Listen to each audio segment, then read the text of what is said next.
আসসালামু আলাইকুম গাইস। আজকে হচ্ছে এপিসোড 4। আজকে আমরা আরেকটি পাওয়ারফুল বই নিয়ে কথা বলবো।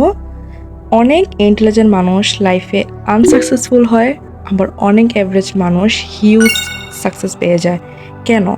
কারণ সাকসেস শুধু নলেজের উপর ডিপেন্ড করে না, মাইন্ডসেট আর বিহেভিয়ার উপরও ডিপেন্ড করে।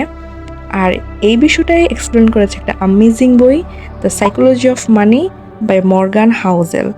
মর্গান হাউজেল একজন রাইটার এবং ফাইন্যান্সিয়াল সাইকোলজি এক্সপার্ট ছিলেন। তিনি বুঝিয়েছেন money is not about math, money is about our behaviour.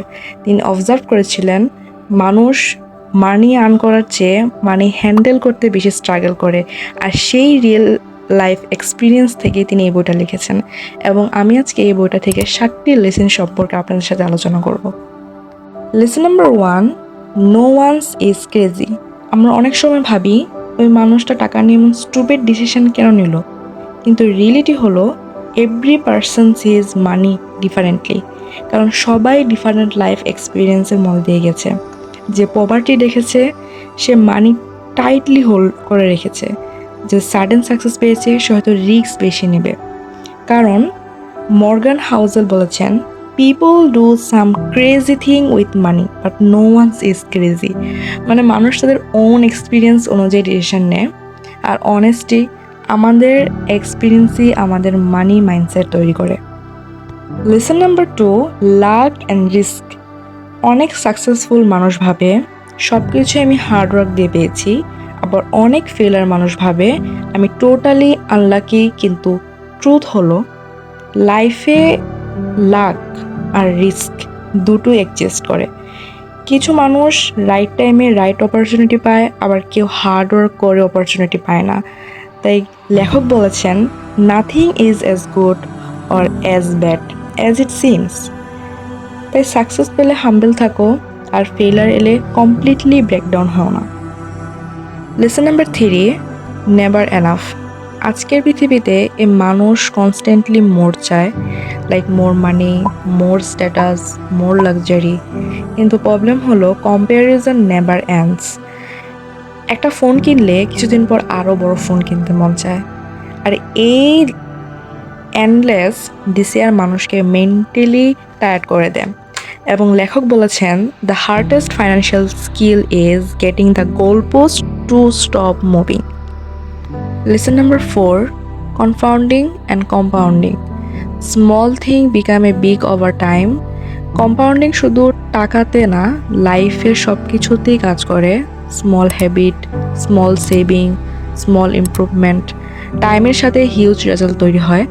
এবং মর্গান হাউজেল এক্সপ্লেন করেছেন ওয়ারেন বাফেট একজন বিখ্যাত আমেরিকান বিনিয়োগকারী এবং ব্যবসায়ী, যাকে অরাকল অফ ওমা বলা হতো, মানে ভবিষ্যৎ সম্পর্কে জ্ঞানী ব্যক্তি। তিনি শুধু স্মার্ট ছিলেন না, তিনি লং টাইম ধরে কনসিস্টেন্ট ছিলেন। And compounding works best when you can give a plan years or decades to grow. এই লিসেনটা সত্যি লাইফ চেঞ্জিং, কারণ people underestimate small progress. Lesson number 5, getting wealthy and staying wealthy. Money earn করা আর money keep করা completely different skill. অনেক মানুষ quickly rich হয় এবং সব কিছু হারিয়ে ফেলে, because getting wealthy needs hard work, confidence and risk, but staying wealthy needs patient, humility and discipline. Morgan Housel বলছেন getting money requires taking risk, keeping money requires humility. Lesson number 6, tails you win. You don't need to win every time. কারণ successful মানুষের life দেখলে মনে হয় ওরা সবসময় কারের decision নেয়, কিন্তু রিয়েলিটি ডিফারেন্স। অনেক ফেইলারের মাঝেও একটা বিগ সাকসেসফুল লাইফ চেঞ্জ করে দেয়। এবং লেখক বলেছেন you can be wrong half the time and still make a Fortune.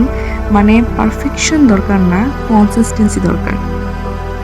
Lesson number 7, freedom. The best thing money give you is freedom. Money এর রিয়েল পাওয়ার হলো নিজের টাইম কন্ট্রোল করা। যখন তুমি নিজের ডিসিশন নিজে নিতে পারো, যেখানে যেতে চাও সেখানে যেতে পারো, যা ইচ্ছা তা করতে পারো, সেটাই রিয়েল ওয়েলথ। এবং মর্গান হাউজেল বলেছেন The highest form of wealth is the ability to wake up every morning and say, I can do whatever I want today. And honestly, এই ফ্রিডমই লাইফের বিগেস্ট লাক্সারি।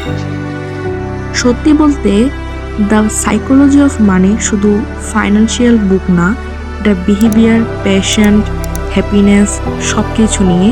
এই বইটা তোমাকে শুধু মানি ম্যানেজ করতে শেখাবে না, লাইফ বেটারভাবে আন্ডারস্ট্যান্ড করতে হেল্প করবে। তুমি যদি স্টুডেন্ট হও তাহলে আর্লি এজের জন্য এই বইটা একদমই পারফেক্ট। এই লিসেন শেখা খুবই important as a student. So guys, আজ এ পর্যন্তই। আমি আবারও আসবো আমার আরেকটি নতুন বই নিয়ে, আরেকটি সুন্দর লেসন নিয়ে। ততদিন সবাই ভালো থাকবেন, সুস্থ থাকবেন, আমার জন্য দোয়া করবেন এবং আপনাদের সবার জন্য দোয়া রইল। আল্লাহ হাফেজ।